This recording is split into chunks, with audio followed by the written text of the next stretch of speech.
നമസ്കാരം. ബംഗ്ലാദേശിലെ രാഷ്ട്രീയ ചതുരംഗക്കളത്തിൽ പുതിയ കരുനീക്കങ്ങളുമായി റഷ്യ എത്തിയിരിക്കുകയാണ്. കേവലം ഒരു അയൽരാജ്യം എന്നതിലുപരി ഇന്ത്യയുമായുള്ള ബംഗ്ലാദേശിൻ്റെ ബന്ധം വഷളാകുന്നത് തങ്ങൾ നോക്കി നിൽക്കില്ലെന്ന വ്യക്തമായ സൂചനയാണ് വ്ളാഡിമിർ പുടിൻ്റെ രാജ്യം നൽകുന്നത്. 2025 ഡിസംബർ 22 ധാക്കയിലെ റഷ്യൻ എംബസിയിൽ മുഴങ്ങിക്കേട്ട വാക്കുകൾ കേവലം നയതന്ത്രം മാത്രമല്ല, അതൊരു ശക്തമായ ഉപദേശമായിരുന്നു.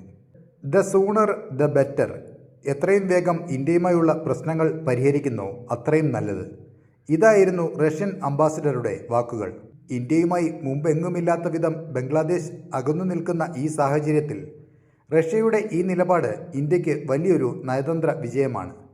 ബംഗ്ലാദേശിലെ മുഹമ്മദ് യൂനുസ് നേതൃത്വം നൽകുന്ന ഇടക്കാല സർക്കാർ ഇന്ത്യയെ അകറ്റി നിർത്തി പാശ്ചാത്യ രാജ്യങ്ങളുമായി കൂടുതൽ അടുക്കാൻ ശ്രമിക്കുമ്പോഴാണ് തങ്ങളുടെ പഴയ സുഹൃത്തായ ഇന്ത്യയുടെ ഭാഗം ചേർന്ന് റഷ്യ രംഗത്തെത്തുന്നത്. റഷ്യയുടെ ഉപദേശത്തിൽ ഒരു ചരിത്ര പാഠം കൂടിയുണ്ട്. 1971 ബംഗ്ലാദേശ് എന്ന രാജ്യം ജനിച്ചത് ഇന്ത്യയുടെ പോരാട്ടത്തിലൂടെയും സോവിയറ്റ് യൂണിയന്റെ പിന്തുണയിലൂടെയുമാണ്.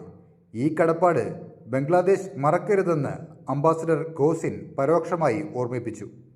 ചരിത്രപരമായ ഈ മൂന്ന് രാജ്യങ്ങളുടെ സൗഹൃദം തകർക്കാൻ ശ്രമിക്കുന്ന ബാഹ്യശക്തികൾക്ക്, പ്രത്യേകിച്ച് അമേരിക്കയ്ക്കും പാശ്ചാത്യ രാജ്യങ്ങൾക്കും എതിരെയുള്ള റഷ്യയുടെ ഒരു ഒളിയമ്പ് കൂടിയായിരുന്നു ആ വാക്കുകൾ. എന്തുകൊണ്ടാണ് റഷ്യ ഇപ്പോൾ ഇത്തരമൊരു മുന്നറിയിപ്പ് നൽകിയത്? കാരണം വ്യക്തമാണ്. ബംഗ്ലാദേശിൽ ന്യൂനപക്ഷങ്ങൾക്കെതിരെ നടക്കുന്ന അതിക്രമങ്ങളും ഇന്ത്യൻ ഹൈക്കമ്മീഷൻ ആക്രമിക്കാൻ ശ്രമം നടത്തിയതും ഇന്ത്യയെ പ്രകോപിപ്പിച്ചിരുന്നു. ഇതിന് പിന്നാലെ ഡൽഹിയിലെ ബംഗ്ലാദേശ് ഹൈക്കമ്മീഷന് മുന്നിൽ പ്രതിഷേധങ്ങൾ നടക്കുകയും ചെയ്തു. വിസ സേവനങ്ങൾ നിർത്തിവെക്കുകയും ചെയ്തു. മേഖലയിൽ ഒരു യുദ്ധസമാനമായ അന്തരീക്ഷം രൂപപ്പെടുന്നത് റഷ്യ ആഗ്രഹിക്കുന്നില്ല. പ്രത്യേകിച്ച് 2026 ഫെബ്രുവരിയിൽ നടക്കാനിരിക്കുന്ന ബംഗ്ലാദേശ് പൊതുതിരഞ്ഞെടുപ്പിന് മുന്നോടിയായി സാഹചര്യം ശാന്തമാകണമെന്ന് റഷ്യ ആഗ്രഹിക്കുന്നുണ്ട്.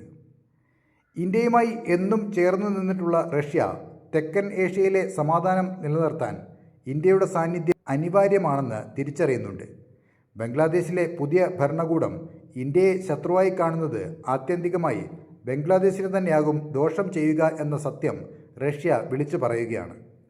അയൽപക്കത്തെ സമാധാനം നഷ്ടപ്പെട്ടാൽ അത് ലോകക്രമത്തെ ബാധിക്കും. റഷ്യയുടെ ഈ ഉപദേശം ബംഗ്ലാദേശ് ചെവിക്കൊള്ളുമോ എന്ന് കാത്തിരുന്ന് കാണാം.